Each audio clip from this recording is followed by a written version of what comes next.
While the dematerializer can open and close walls, opened walls do not affect the structural integrity of the very thing it dematerializes. Dematerialized walls or props can also not be destroyed. This means that if you play on something like a suspended structure and dematerialized 3 of the 4 pillars, the enemy teams will be unable to actually blow it down. The dematerializer has a 30-second cooldown and a 10-second cooldown per charge, meaning you can keep the beams dematerialized indefinitely. You can add an APS turret on top of the cash out, and then the enemies won't even be able to blow the cash out down. For this reason alone, if I play with the dematerializer, I will try running an APS turret and decently ranged weapons like the F-car if we ever end up playing on suspended structures. I've actually gotten really good with the dematerializer in my medium-only solo to diamond climb, and I am working on a huge video going in-depth in ways that you can abuse it, so if you are interested in that, of course make sure that you subscribe. And if you like that tip, stay tuned for one tip for every ability in the finals Season 2. The data reshaper might seem random at first, but when converting barrels, there is actually a set order it always will turn. Red barrels turn into smoke canisters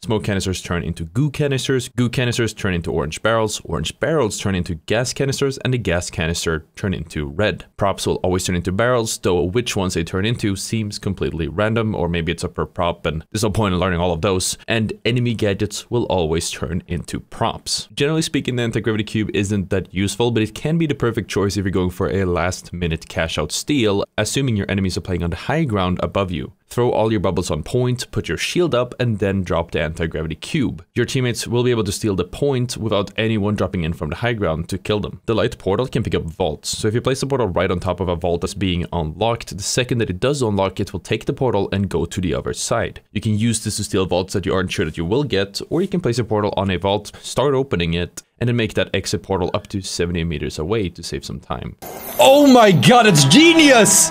What? If an enemy goes for a defibrillator play in front of you, try to throw a frag grenade right at their shadow's feet. If you hit the timing correctly, the frag grenade will blow them up and kill them right after their spawn, and, you know, spawn protection finishes. There's a really cool exploit or glitch for the new defibrillator, and I really want to tell you guys about it, so I'm going to share a tip to abuse the defibrillator, and then I'll follow it up with another one that doesn't abuse the glitch, so this video will keep aging well. Any defibrillated teammate can use their specialization during the defibrillator animation. This means that a light can grapple away as they're being revived, a heavy can hold up their shield, and the light can instantly activate their invisibility. Players that are being revived can also mantle any nearby object during the revive animation. And as for the non-exploit tip, the defibrillator shadow can be moved after it starts. Meaning, if you have a dematerializer or a teammate with an explosive, you can blow up the floor underneath your teammates to save them from a risky exposed position. You can also place a jump pad underneath them to bounce them away into safety. Be really careful when healing a teammate through gas or smoke, as the blue healing beam will be visible through it, which reveals both yours and your teammate's position. And due to the changes in smokes this season, taking damage will show your health bars to the enemy, which will turn you into easy kills. There is actually a way to tell whether you have a C4 active, primed, and ready, other than literally looking right at where you actually put it. When you throw a C4 out, the C4 detonator in your hand will emit an orange light. Once the C4 is primed and ready, that light will turn blue. This means that if you have C4 on the point to deny a cash out, but you can't peek it without risking dying, you can just take a look at the detonator to decide whether you can activate the C4 remotely, or if it has been blown up and you have to step in and cancel the cash out yourself. Which is pretty good to know, and if you like that tip, here is one tip for every ability in the finals. The stun gun has a near 100%, if not 100% accuracy when firing it from the hip, and since the iron sights for the stun gun are pretty difficult to use, this means that you should hip fire with it all the time. Also, a quick extra tip for the stun gun: if you aren't sure if your enemy is in range of your stun gun or not, just ping them. The ping keeps tracking them for about a second or so, and as long as they are within 12 meters, they will get stunned. My best tip for the flashbang is swap to something else. Because of the way the finals calculates hitboxes, and most importantly, hurt boxes, this means that the evasive dash allows your melee, sword, or even dagger attacks to deal damage to an enemy as long as you dash close enough to them during the time in your swing animation where you would deal damage. Even better, if you dash through an enemy while going for a backstab with the assassin's dagger, you can pull off a backstab without even needing to turn around. The jump pad can be used for a lot more than just giving your team a chance to bounce around. It can actually be placed against walls, which means that if you put it close enough to the edge, you can block block an entire vent, doorway, or window. You can even step up behind it and use it as a head glitch for additional cover. The pyro grenade can be thrown against walls or ceilings, which will immediately deal damage and ignite anyone who touches it on the other side. You can activate your cloaking ability right after shooting, meaning that you theoretically could fight an enemy with the sawed-off shotgun with them barely seeing you as you activate it as soon as you fire a shot. You'd also be surprised how many enemies you will catch off guard by beaming one of their teammates and then immediately going invisible the moment that they are dead. The barricade is really tall. In fact, it is so tall that only the heavy can see past it. So as a heavy, you can place the barricade, stand behind it, and only have your head poke out over the top, giving you a guaranteed positional advantage thanks to something that's called a head glitch. If you place a zipline where one end connects to a moving target, the zipline will stay up between the two attachment points, even if that one target keeps moving, until the line of sight between the two attachment points is broken. This means that you can make ziplines to get on moving platforms or on top of cranes, basically onto more things than you initially think.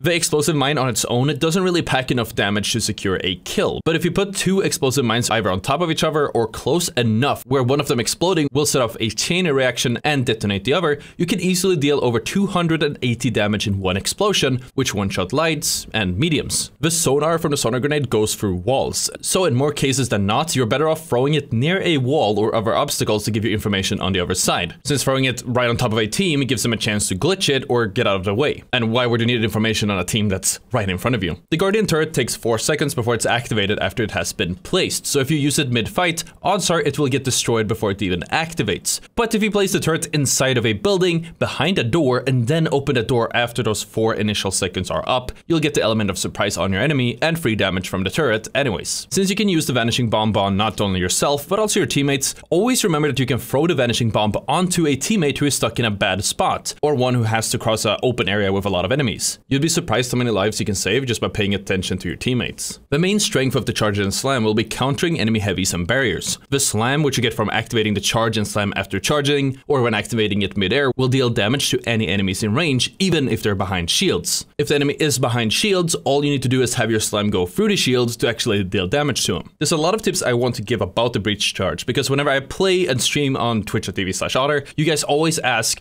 why are you running the breach charge instead of anything else? The best tip or reason that I can give for the breach charge is one simple strategy. I call it ice fishing. If you can find a high ground or roof above an enemy team, you can use the breach charge to create a small hole, which gives you great angles on your enemies. If you have good enough aim, you can get at least 1 kill before they even notice the hole, and even if they do notice, you will have a head glitch or superior position on the enemy, while they usually are stuck in the open, which gives you a massive advantage in trading shots as well. As for the mesh shield, this isn't really covered anywhere, but you can do a lot more with the mesh shield than you initially think. Other than providing cover to yourself and your teammates, you can melee, ride ziplines, slide, jump, and even climb, all while holding your mesh shield up at the same time. Thermal vision seems really buggy and really inconsistent. The only reason you'd ever want to pick it is to help with getting kills on weapons with terrible iron sights, such as the V9S or LH1, but the bugs and weird interactions outweigh the pros, so just like with the flashbang, you should just swap it. Due to how easy it is to spot and its very long fuse time, you should always try to bounce or roll a glitch grenade when throwing it at your enemy, rather than doing it from head on. If done right, this gives them way less time to react and gives you a way higher chance of actually getting a glitch off in the first place. The gas, no matter whether it's from the gas grenade or any other source, will always stay and linger in the spot it was activated on. So if you throw gas on the cash out and the floor underneath it is broken, the cash out would usually fall down, but the gas will stay in the floor above. This also means that if you throw gas on a moving platform, it will stay floating in the same place while the platform moves on. You can use this to your advantage to clear the moving platforms by placing the gas at the very front of the platform. Anyone playing in the middle or the back cart will have to tank the gas damage if they want to stay on top of it. Since shooting a gas mine lets you remotely activate it, the best use of a gas mine is using it like a gas grenade. There isn't much of a reason to run the pyro mine over anything else, especially a pyro grenade, but if you do run it, you'll see more benefit by placing it anywhere near something flammable, as when it activates, that fire will spread and cover a lot more area. With the grappling hook, if you hit a jump after starting a grapple, you will cancel the grapple but still get a speed boost from it, which basically turns it into a stronger one-use dash. You can follow this up with bunny hops to get a little bit more distance as well. You can place the APS turret on a prop like a chair or a goo canister. This will turn it into a shield that will eat any projectiles that are thrown your way. If you put it on a goo canister, it also has the added bonus of acting like a shield, which is especially useful if you go against most types of aimbot. Out of all the throwable gadgets, the dome shield is definitely the one that benefits the most from an underhand throw. By hitting your secondary fire key, which is right click by default if you're on PC, you can throw your dome much softer and have it land at your feet. In addition to being a much more consistent way to deploy your dome shield, throwing an underhand throw instead of an ordinary one also stops the shield from bouncing away from you like crazy. The motion sensor normally needs line of sight to a target to activate, but if you place it against the ceiling, it will also ping enemies that are above you on the floor above, obviously, as well as any enemies that cross its range in the room that you deployed it from. There's so many cool things that you can do with a goo gun, but one of my favorites is that if you manage to hit an enemy midair, they will lose all of their momentum, and once the goo despawns, which it will, they will fall to their death. The goo grenade also has a lot of uses, and it's most commonly used to bridge gaps or create cover for your teammates. But one thing I don't see a lot of people do with the goo grenade is using it to plug holes in buildings. If you throw the goo grenade on this side of a broken wall, the goo will expand, and if it fits, plug the hole right up.